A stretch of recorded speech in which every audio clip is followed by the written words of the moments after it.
Salut, c'est Trado, content de vous retrouver pour la mise à jour de l'indice parisien. Alors aujourd'hui, on a eu droit à un rebond même très conséquent. On reviendra sur ça un petit peu plus tard. Et ce n'est pas du côté des nouvelles qu'il fallait chercher du réconfort, puisqu'elles se sont avérées plutôt mauvaises. D'une part, les chiffres de l'activité manufacturière qui ont déçu, mais également toujours des tensions sur le plan de la guerre commerciale avec la Chine qui menace de mettre FedEx sur sa liste noire. Mais on était sur des supports hebdomadaires et donc on résiste, c'est normal, ça sert à ça, l'analyse technique. Alors, comme vous pouvez le voir, le rebond a été très massif. On a commencé et on est allé même beaucoup plus bas que sur la séance de vendredi, mais pour terminer beaucoup plus haut. La résistance journalière ici qu'on avait, qui a été cassée, je rappelle que c'était un support. Une fois qu'il a eu été cassé ici, il a changé de polarité, est devenu résistance. Mais là, sous la violence de l'impact, on a clôturé au-dessus. Ça tombe bien parce que moi, j'avais besoin de faire un petit peu de ménage sur mon graphe. Et vous vous souvenez, on avait un gap qui a été ouvert que j'ai pas fait figurer pour plus de clarté, mais entre les plus bas du 30 mai et les plus hauts du 31 mai, il y avait un gap dont on avait dit qu'il s'agissait peut-être d'un gap d'essoufflement, et c'est effectivement un gap d'essoufflement. On vient de le combler et de clôturer au-dessus de manière très facile, ce qui pourrait éventuellement faire penser à une fin de baisse à court terme. Alors maintenant, il va falloir s'attaquer au gap des 5252-5300. On verra ce qui en ressortira, mais on est bien parti pour au moins tenter de le reboucher. Le support journalier qui a sauvé les cours, on le connaît, c'est celui des 5147, 5168 qui était là déjà depuis pas mal de temps. C'était notre deuxième rideau défensif. Si la hausse continue, eh bien, on peut utiliser les Fibonacci ici pour espérer voir les cours rejoindre les 23,6% de Fibonacci. Ça ne serait pas très compliqué, il suffit d'aller chercher le gap. Je vous rappelle qu'on prend les plus hauts et les plus bas de la jambe de baisse et les niveaux 23,6, 38,2 se tracent tout seul. Je vous rappelle que vous avez également les exercices corrigés si vous voulez vous entraîner dans le pack tout trado.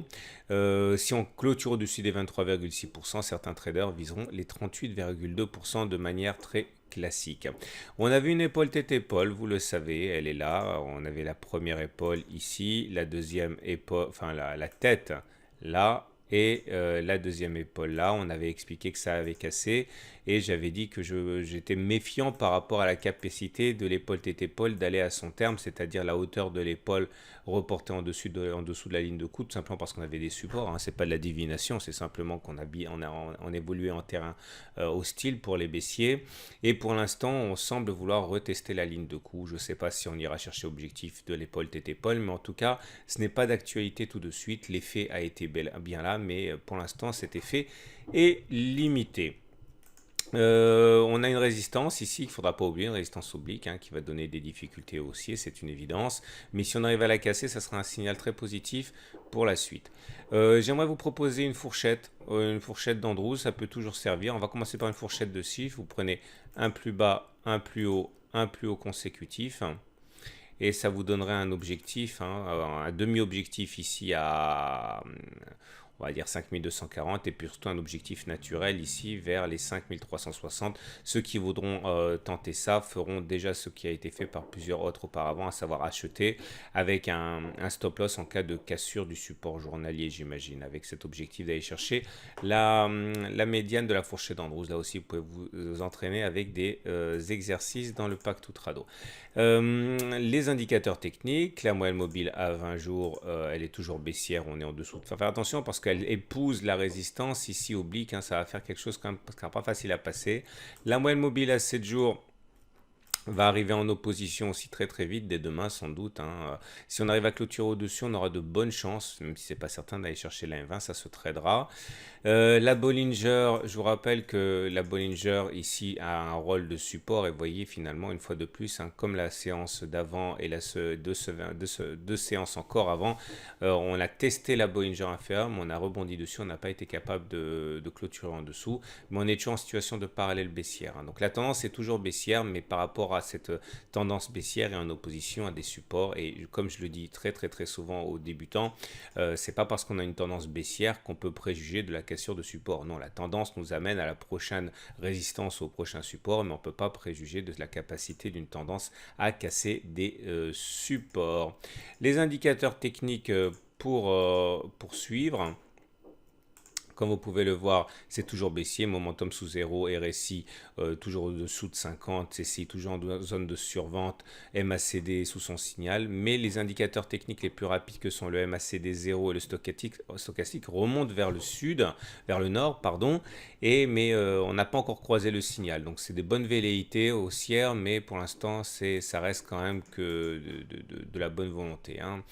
Et on finit comme d'habitude par l'Ishimoku qui a parfaitement joué son rôle. Vous savez comme il nous a guidés à la fois pour la prise de décision et pour la prise de profit, hein. Ah oui, j'ai oublié de le dire, j'ai pris mes profits sur mon swing baissier, hein.